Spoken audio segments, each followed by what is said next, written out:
Welcome to the Ecom Insiders podcast. My name is Debbie, and this event is being sponsored by SPCTEK. Today's topic is top product sourcing tips and how to effectively negotiate with suppliers. My guest today is Sebastian Herz. He was born in 1985 and is co-founder of Zignify Global Product Sourcing. He owns two product brands and he's a graduate engineer in electrical engineering and industrial automation. We could talk just about that, right? He lived nearly 6 years in Asia, 3 in China. He started an Amazon business in 2014, and he now runs probably the only sourcing company in the world that sources not only from China, but all over the globe. Together with his better half, Yulia Blinova. They have traveled overland from Singapore to Germany on one motorcycle, 242 days and 38.322 kilometers. They were collecting money for needy children. So I'm excited to talk to him today. Welcome. Thank you so much, Debbie. That's a real honor to be in here. And wow, what an introduction. You're so well prepared. That's impressive. I do a little bit of research and practice before these. So I can actually, tell. though, even with that introduction, there's so much in that introduction that we just really want you to tell us a little bit more about yourself and Mhm. Zignify. How'd you come to be? Very good question, I guess. I mean, you mentioned earlier I'm an electrical engineer by university, and I've stayed 12 years with the same company in the US, maybe not so well known, ABB, but it's the world market leader in industrial automation. Still, before Honeywell, Siemens, Emerson, Yokogawa, and so on, the ones who are into electrical engineering or industrial may know them. Um, and I stayed with them after university, of course, in Germany, and later got transferred to China and to Singapore. So I stayed a couple of years, or 6 years actually, in Asia, and got to know my better half back then. And that's, well, Yulia. And she's been doing sourcing all her life long. I need to be careful. I never should say that she's doing sourcing for 20 years because she's not so old. It's only 19 years. I don't know what the big difference is, but that's what she does or says. Um, and in the end of my time in China, I had so much overtime done that I had a couple, literally weeks off. And I think I was too annoying to Julia. And she said, Sebastian, go first. You go for a Chinese course, learn some Chinese, of course, during your time in China. And as well, on the other hand, I found this podcast. Go listen to this. And that was Scott Volker, The Amazing Seller. Back in 2013, 14, I started listening to it while going for walks, with a mask outside in Beijing. And yeah, I listened to this and I was like, that all makes sense. Okay, so hey, hold on, I'm at the source. Why don't I order tons of products, same day delivery back then already? Oh, yeah. Um, Ordered in the morning, came back home after work, had products there, and I was like, let's get started. And that's how the first Amazon business back then was born. And later I was dragged into sourcing. The one thing you can't do against women is what? Win. My wife asked me like 2 or 3 times, and I said, all right, babe, I'll join you. Let's do this together. And now we're 60 plus, all female company besides me. I love that. I really love that. So I tell you, the reason that I am so excited to have this conversation today is for anybody who hasn't started on Amazon, this will be the number one hurdle. Finding the right product, finding the right source, negotiating the right price. I mean, and that's why I'm so excited because there aren't a lot of people who are solving this problem for people. So tell me a little bit about what makes you really special from some other sourcing companies. Good question, really. I mean, one of the things, of course, that sourcing companies usually do, they would only look into China. I think one of the things that we do is global product sourcing. But before I go even deeper, do allow me, please. I would just to say, is like I would never finger point at any other sourcing company. I don't think, Uh, putting them down or so is first of all is a good thing, and secondly, if they're long time on the market. and they have clients and they're coming back and they're still surviving, they have a reason for existence. They Yeah. probably also do a good job. I mean, no doubt about this. Um, it's maybe that we do something revolutionary, which the market doesn't. I mean, the clients like it. The other sourcing companies don't really like it. Some of them do hate us for that, because the typical thing in sourcing is that you don't usually know who the supplier really is, because a Yeah. sourcing company usually gets a percentage of the order volume, and in the following, the repeat orders, you get a smaller percentage, but you still don't really know who the supplier really is, because otherwise they don't earn money. So they keep it a secret. And that's one of the things where it's like, no, we don't. We give out all the contacts. You should directly order from the producer, him or herself, because that makes it the cheapest. Plus, you have the access to it. If you Yeah. don't like my face anymore, or I don't like your nose one day anymore, and I just say it's like, well, Debbie, you have a very well running business, but we're not going to supply you anymore. Then you have a massively good running business, but no products. And Yeah. that's not how it should be. And the other thing is usually when they usually go for fixed price solutions. I would say this is usually the principle of a university student or high school student. Least amount of effort for getting something done, just okay. But that is usually like they contact 3 or 4 potential producers. But this is not how you get best prices.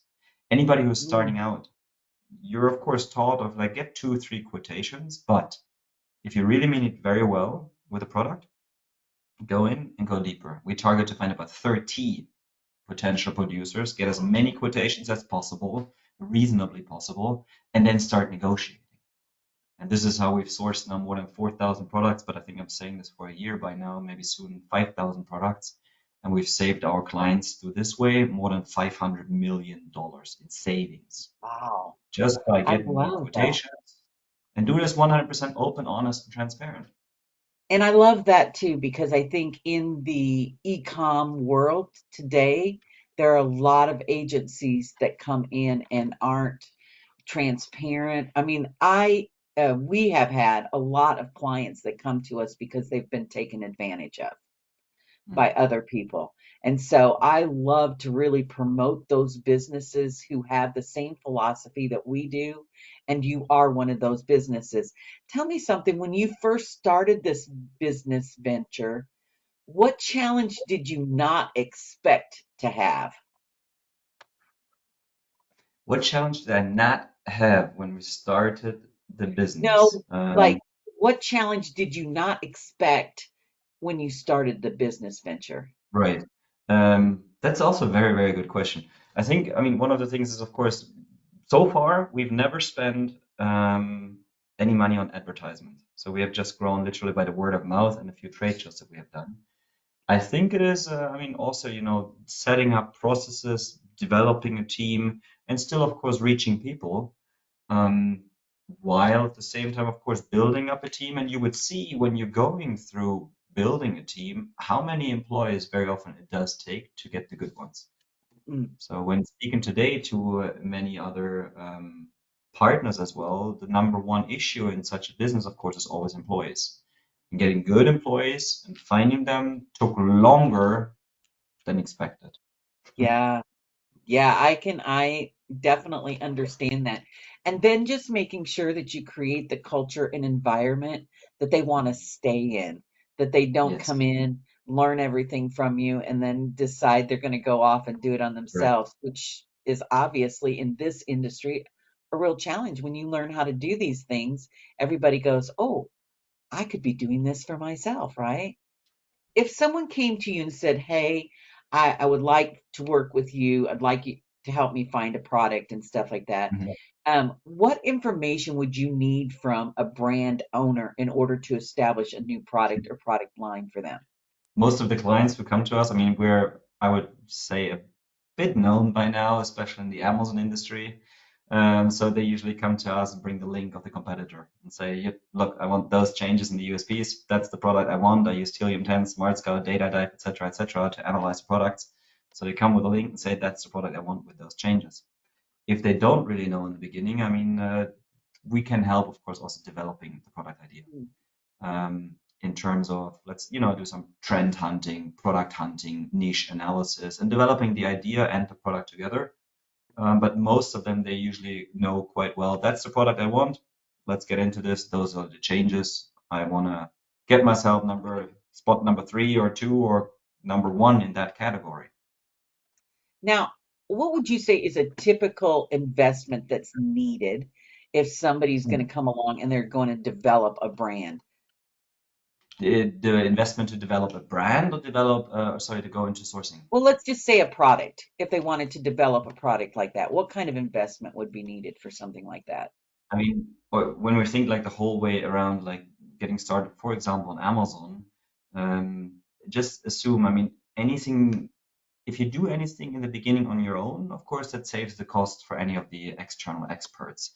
And I would please definitely do everything in the beginning on your own at least once, twice, 3 times, because then you know what work is needed, and why do, of course, experts charge money. And then you also, if you go really deep into this, then you understand it's like, okay, so here could be a problem, there could be a problem, and all of those things are handled.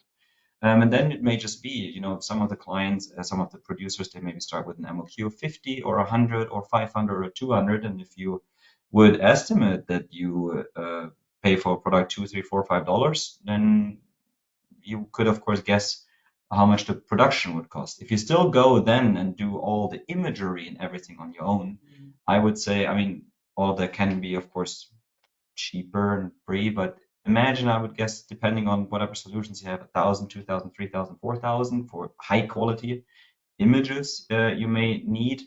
PPC spend, calculate of whatever you think, if you're selling $10,000 per month or $50,000 per month, having an ACOS of unfortunately 30-40% quite often is quite reasonable. So you need to see how much money you spend into PPC.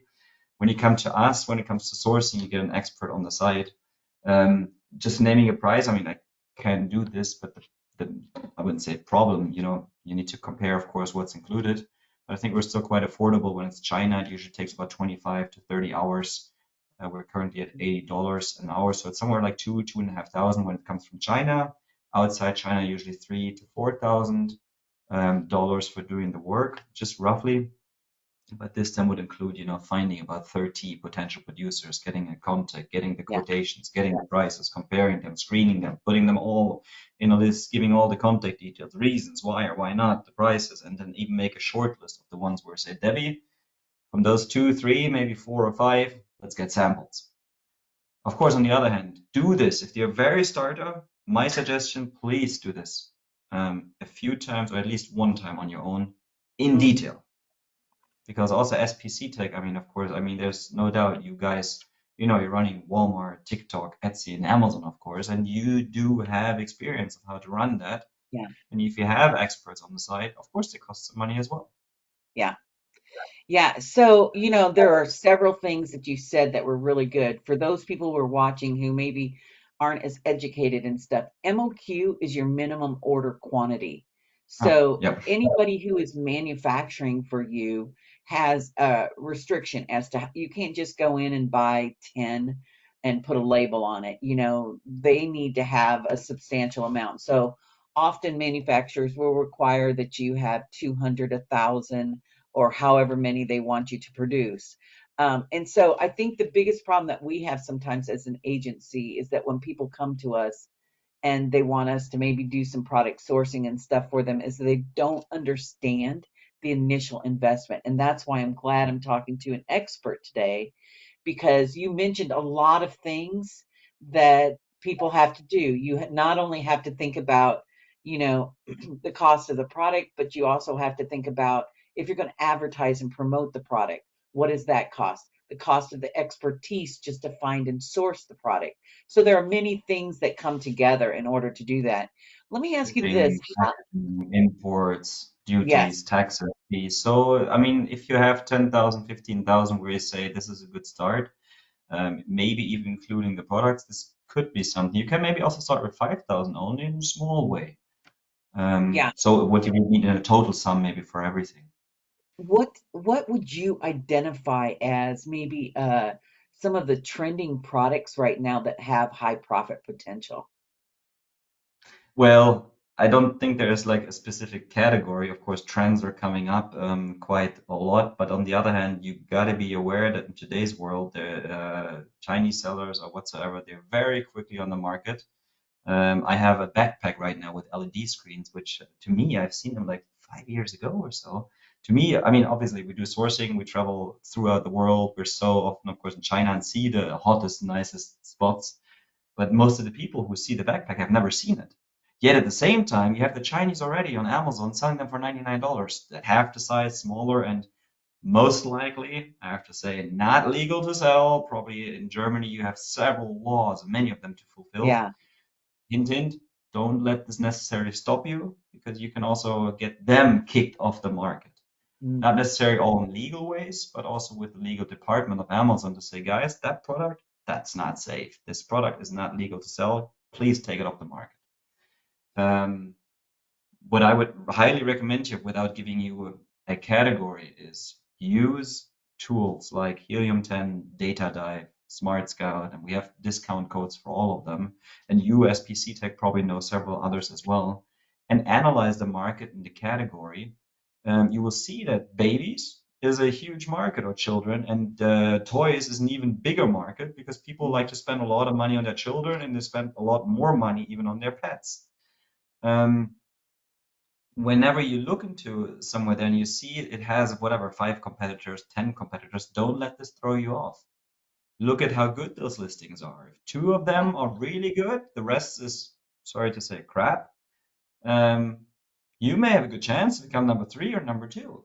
But if you go into a market and you see very quickly there's 10, 15 really good listings, question is if it's still worth getting into. Yeah. Analyze the market and see how well you can do in terms of building up a really good listing because that's the point that sells. Well, I think that's a really good point. What would be some of the key metrics that you would use if you were evaluating whether or not there's profitability for you? Because you mentioned several of them. What would, Mm. because everybody just looks, I think, at first to see how many sellers do it. Then they look to Right. see what's the volume, right? Exactly. I But mean, there's a monthly lot revenue. more involved than that.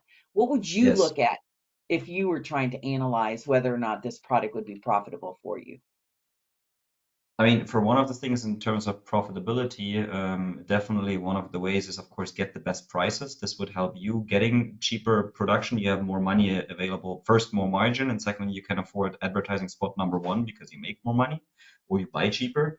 But secondly, in general, when looking at the niche only, then one of the things, of course, you look at total revenue. Of course, you're going to look at how many competitors are in there. Of course, you're going to look into how many of them have good listings, but please stop in today's world to do Me Too products.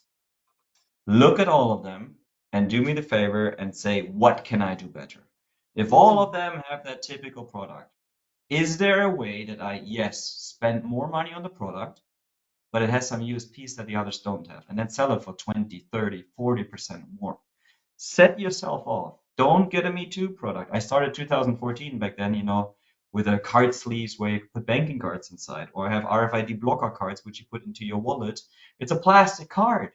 You know how easy this thing is just to copy? Because it's a plastic card, you print something on, product done.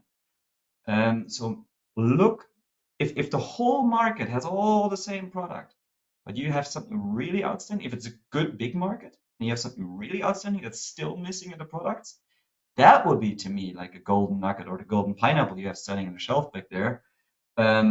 In terms of like, look, that one brings 500,000, $1 million revenue per month with so many who have all the standard product. Imagine what you can do if you set yourself off and then sell for more yeah. expensive.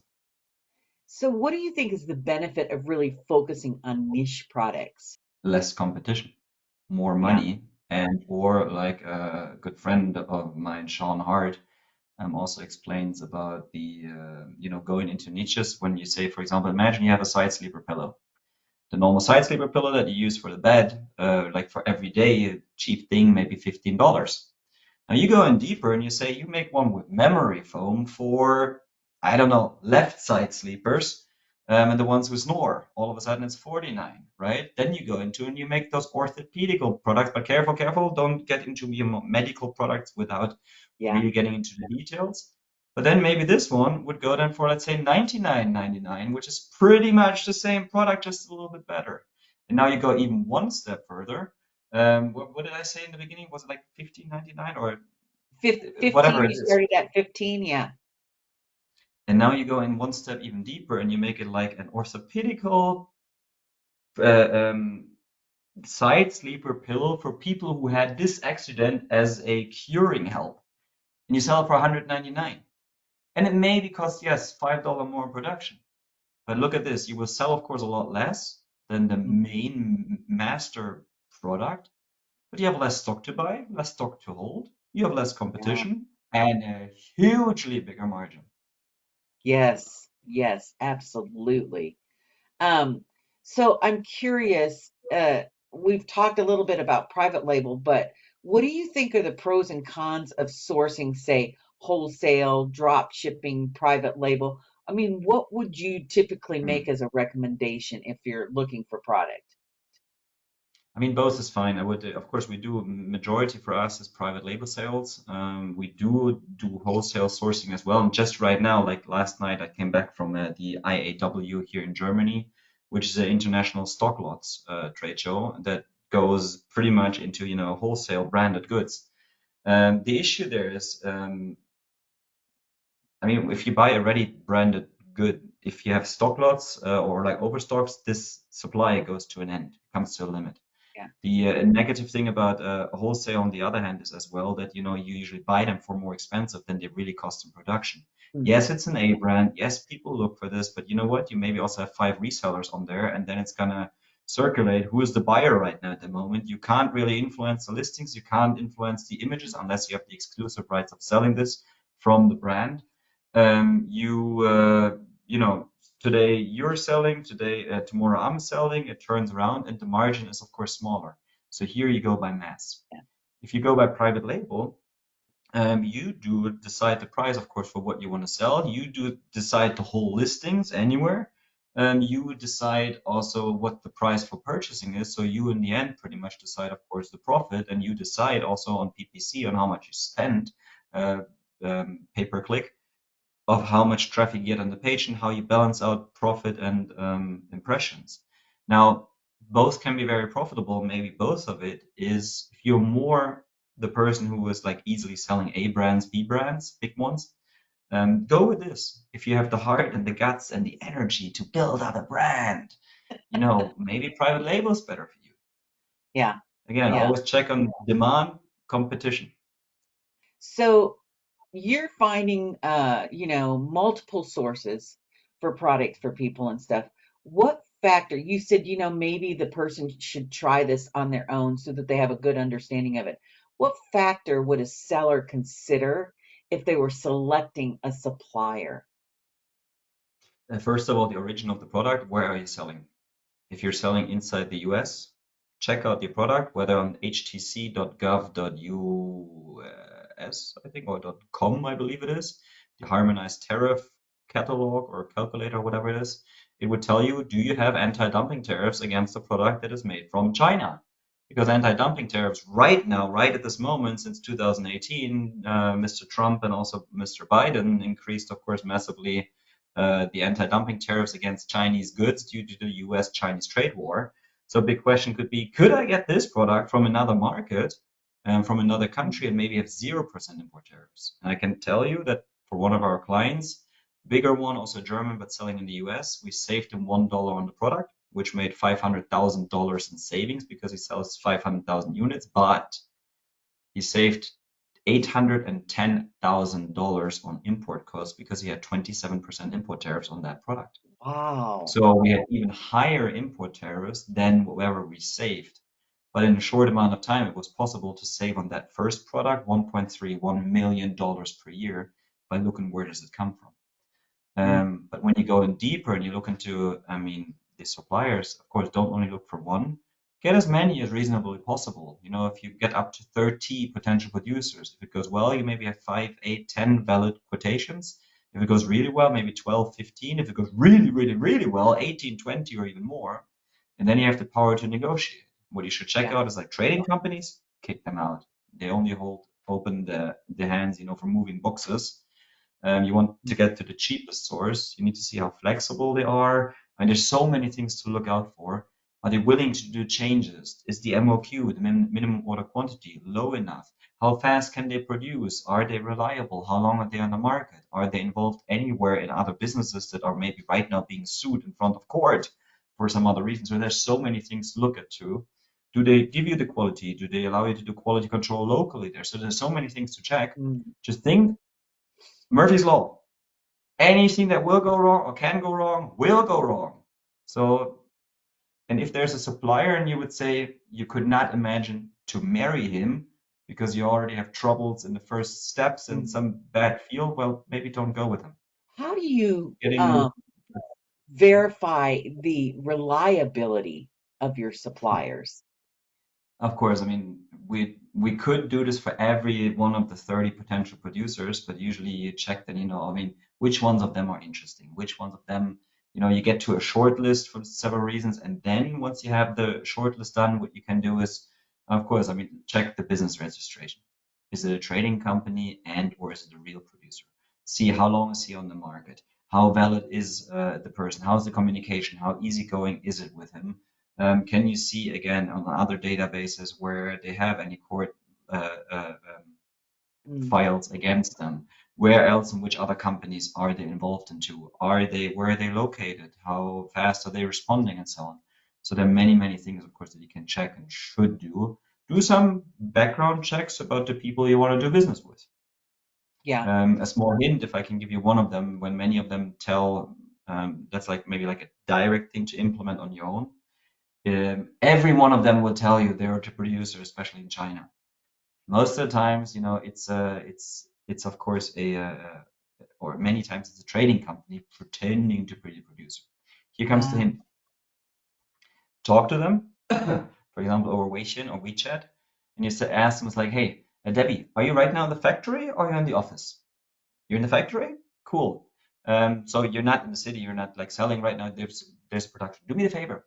Can you turn on the camera right now? Let's have a selfie. Can you walk me through the factory, please? I would like to see the production. Where's the storage? Where are the end goods and all of those things? And if they then come and say, "Oh, no, sorry, I'm in the office," and I'm like, "Yeah, right, okay." yeah. Um, do surprise them. Don't tell them beforehand, but surprise them in the call and say, "Come on, live now." Let's say that you found someone that you think is going to be a good supplier for you. What are some, Mhm. and I don't want you to give me away all your secrets and stuff, but how do you build a strong relationship with these Yeah. suppliers when there might be cultural differences or language differences or stuff like that? What are the things that you can do to really have a strong relationship with them? I mean, there are no secrets in this. The same thing. What we do is like we give away all the secrets that we have because what we do is just, the work, and it's the same way as we would do the sourcing for ourselves, and that's how we do it. We also are sellers ourselves. We also have two own brands, so we're pretty much in the same boat, of course. The build a good relationship. I mean, for once, is of course friendly, and first of all, understand. Maybe the first thing that you need to understand is, in the moment of sourcing, you're not buying, you're actually selling. Mm. You are selling the idea that they should please work with you because they don't need you. They survived so far. They've never heard of you. They don't care about you.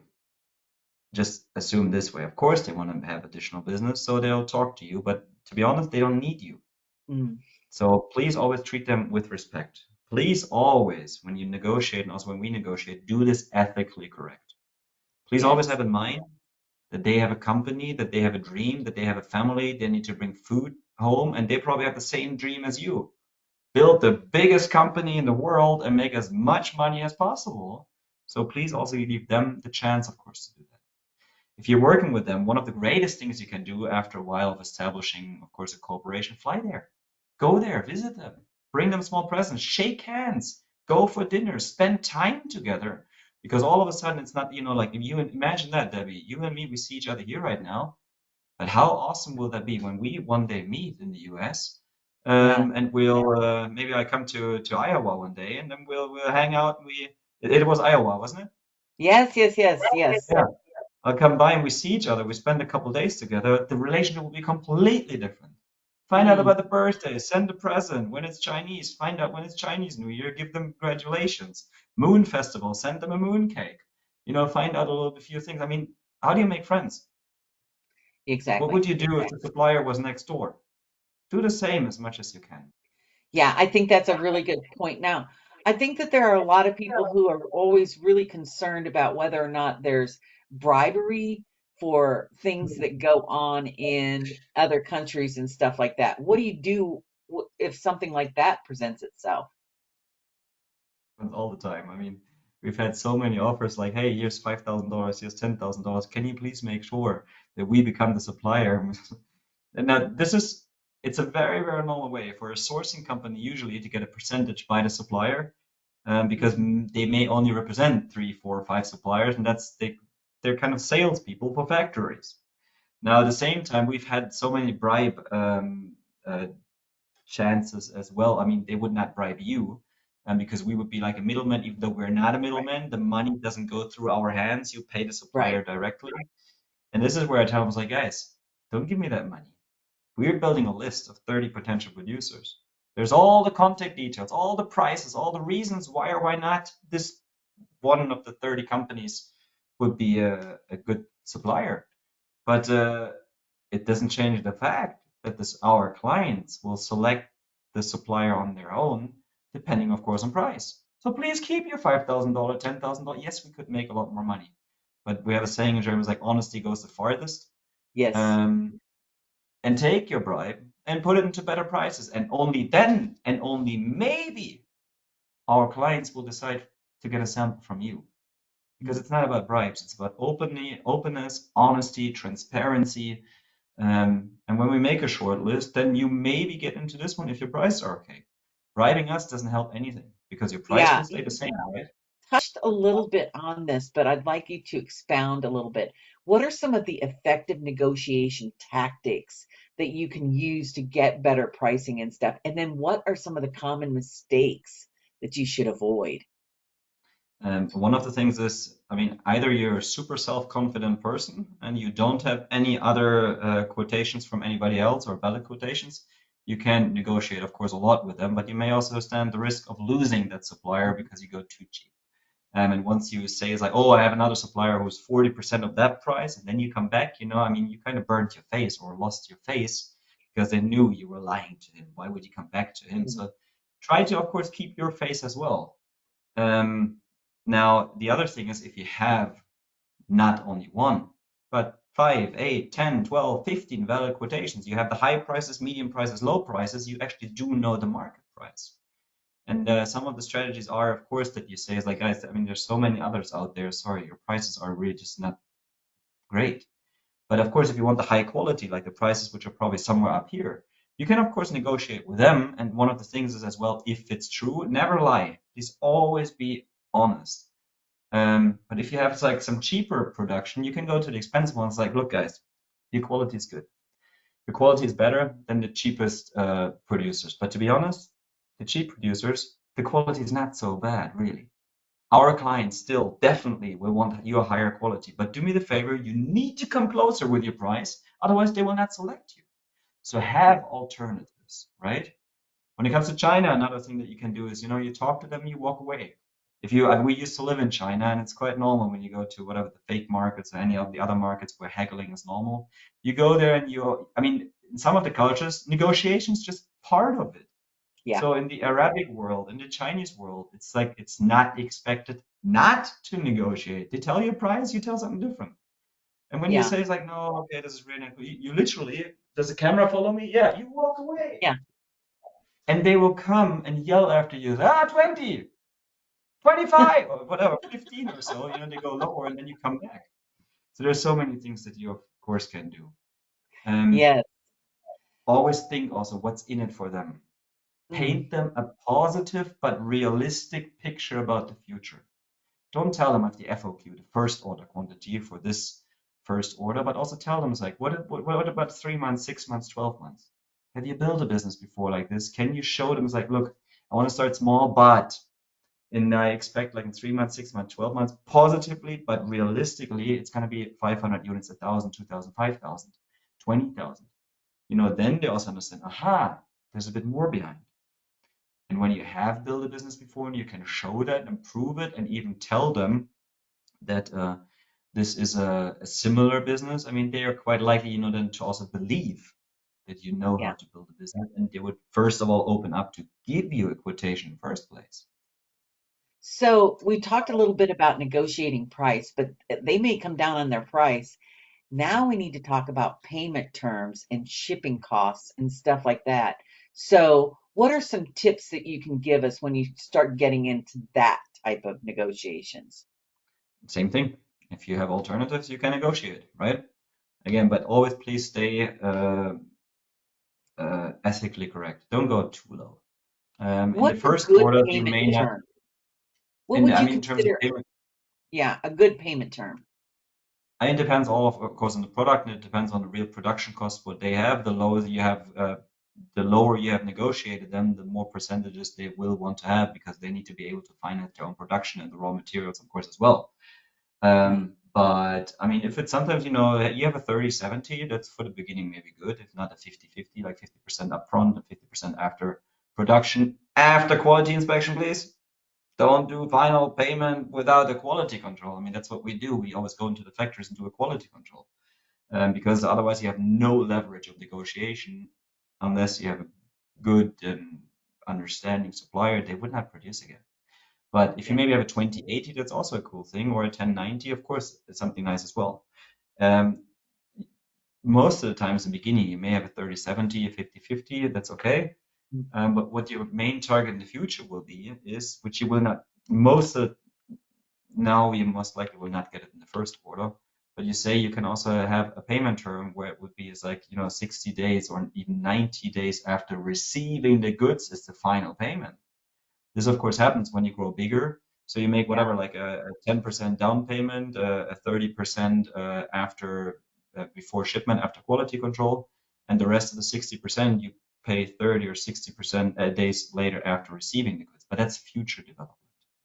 Yeah. You can also, if you work with escrow companies and so on, where they say is like, look, I'm paying the supplier immediately. You can hold the products in here. We get a few percents of that. You may reduce your purchasing costs by another few percent as well. So there's a lot of things you can actually build in. The Now best let's talk about, negotiations and payment terms you of course also get by longer cooperation. And if you have the chance, for example, to pay in their local or their preferred currency, because they will then also, on the other hand, need to do transfer, foreign exchange. So this may give them a few percent, and you agree on saving the profit on. I get a little bit cheaper, you get more money if I pay in this and that currency. and how about shipping costs? Because can they Ah, can they thank you. estimate these in advance? How do you Yes. ask for the receipt? I mean, how do you know that they're being upfront with you about the shipping costs?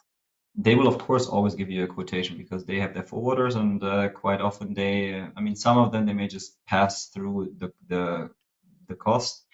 Some of them may, of course, make some profit on top, make a multiple of whatever, 1.2, 1.3, and charge you some more money. Same thing. Check with shipping companies, and that's what we do as well. We go in and we always check with, it depends how often it's needed. I mean, right now is a crazy time. Right now, the prices just went up again. Um, China, Europe is quite often 10, 12, 13,000 at the moment. Um, and they used to be down at like we even there we had differences in the load times. We had one that was 1,300 and the higher one was 4,200 for a container. Even in the cheap times, 2,900 difference. I hope that was some correct, Yes. roughly around this. Yeah. Get more quotations for more forwarders and take care of that on your own, or check what they offer you against the market price. Okay. Now this is a big one. We know that if you're going to be in e-com, you need to do your research. We've got all the tools. We can research the product and stuff. How do we know what legal and regulatory requirements might be considered when product sourcing? Do compliance research. Do we offer that? Of course. I mean, so the thing is, you need to know in which country are you selling, and then you start looking into what are the packaging laws, what are the certification laws. Is it a product that has to do with food? Does it have to do with babies? Is it an electronic product? Is it something that's food related or near food? Um, so there are all the different types of laws. What you must do is you categorize what your product is, and then you find out for this type of products or the category of products, what are the regulations for which country. That's research. That's maybe expert work. You can, of course, also get a compliance lawyer, which may be a bit expensive with two, three, Yeah. $400 an hour, and even they will put into their terms like, oh, we will not be 100% or we will not be responsible for the results, which I find quite often quite funny with tax consultants and lawyers. But okay. Um, so you can do the research on your own. Use ChatGPT. Don't fully trust into this or any AI, but Yeah. start Googling. Start reading the laws, or get a Yeah. sourcing company to do that for you, or any other expert who is about Yeah. the compliance in whatever type of products. And then you can check with your suppliers to see what kind of certifications that they may hold or that they can offer and stuff like that for the product sourcing. Um, Yes, partially. yeah. So, I've just like again find this fascinating because we talk to so many clients that will tell us the hardest part. I mean, Amazon is much different than it was when you started in 2014. Yes, Very different. absolutely. And so it's harder, it's more involved now than it used to be, but still, people will say the hardest part of the journey is locating that right product first Yes. and making Yes. sure. So I'm glad there's companies like yours that are around who can kind of guide people a little bit on some of what they need to do in order to ensure that they're getting it done. One of the things I might mention on certifications as well is if you're making any type of supplements or anything that have ingredients, you should probably also do your research on those ingredients. Yes. Um, we had a client one time who did a mosquito wipe towel, right? Perfect. You know, didn't do their research, had all of these manufactured, packaged, and everything, and then find out that one of their ingredients is restricted by, a regulatory, and the place that manufactured it for 'em doesn't have the certification. Now they've bought And that's what all of the this stuff. And that's what the suppliers will tell you. It's like you ask them, it's like, do you have all the certificates? Yes, of course. I mean, they want to sell, right? So Mhm. they may quite often be tricky, but sometimes, because they're not the company owners, they may just be employees. They say, I don't care, I want to make a quick sale. Yes, of course we have it. Oh, by the way, here are the documents. Even if they show you some of the documents, it doesn't mean that they're complete. It doesn't mean that there's all of the certificates that you need. And they say, oh, we've been shipping so many times to the US and it always went through. It's like, of course you say that because you want to sell. But then Yeah, also when they show you the documents, please be critical. Are they still valid? Are they real? Are they photoshopped? It doesn't mean that they're, all real. Or what other certificates and liabilities do you have to do as the seller, as the first in sale bringer within your country or economic region? And this is where you get the liability. I mean, it may pass the customs, it may go through, but what if something then happens? You may be sued. And the other, maybe sometimes better way is the customs will, what's the English word? They will confiscate. I think that's the English oh word as yeah, well. yeah, Confiscate the product or maybe destroy them, which you have to pay for. So you lost all your products, all your production, plus you have to pay for destruction. But maybe somebody, didn't die, or you get higher claims or bigger lawsuits yeah. against you.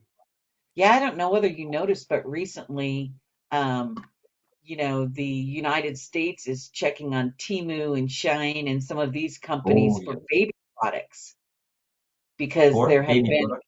yeah, infant deaths because of some of the stuff that were bought on these places. And so, Yep. you know, this is what we're trying to avoid. And this is what people don't understand. I mean, yes, it seems like there's regulations and things in place, but they're for the protection of you as a company, that someone's not going to come after you if something should happen with your product and stuff. So, Correct. we need to make sure that you're being um, diligent in all that Yes. you do. So Just I really yesterday. enjoyed talking to you today, Sebastian, and I Likewise. really could talk for a long time about sourcing because I think it's such an important part. But tell us if people have questions, how can they find you? Thank you so much. I was just about to say, just yesterday, actually, I met one of the 7 employees of Temu in Germany, and she's the business development manager. And we talked exactly about those topics. They're cracking down on Temu, on Shein, on Mhm. many of the other platforms because of the troubles. And again, they do the same with Amazon. So don't think if you're not selling on Temu, you're safe. You're not. They will more and more crack down because, of course, human lives are important, and health and everything. If you'd love to chat more with us, I mean, it's zignify.net, zignify.net. There you can just simply book a call. It doesn't cost anything. It's a consultant's call, a chat. Let's have a look and jump in the call and see if there's opportunities where to find your products, where to and or if you have established products already. One of the big things that we do is reduce the purchasing cost at, of course, same or better quality. So let's hop on a call and explore if there's possibility to reduce your purchasing costs so you make more profit without selling a single unit more. Yeah, Me, myself, you also find, of course, on LinkedIn, on Facebook, just you find Sebastian, the connector, Hertz. We're very, very happy, of course, also to connect you with other solutions like SPCTEK, yeah, who can help doing the next challenge. Because once you have a product in your hand, you didn't win anything. You just have a product in your hand. You need great partners who can help you, like SPCTech, getting onto Walmart, TikTok, Etsy, Amazon, and get your products out there and help market them and do this, well, in a profitable way. yeah. Well, I want to thank you for joining us today on Ecom Insiders. This is sponsored by SPC Tech. Our guest speaker, of course, Sebastian Hertz. If you have questions, you can also leave them below in the comment fields. And if you enjoyed today's session, please subscribe to get future editions of Ecom Insiders. Thank you again for joining us, Sebastian. Thank you so much, Debbie, for having me. And the ones who listen to it, please do me a favor. Have a look at SPC Tech and see how they can really help you. Also, optimize your sales and again, in a profitable way. That's one of the big Yeah, things to learn. Focus on profit. yeah, thank you.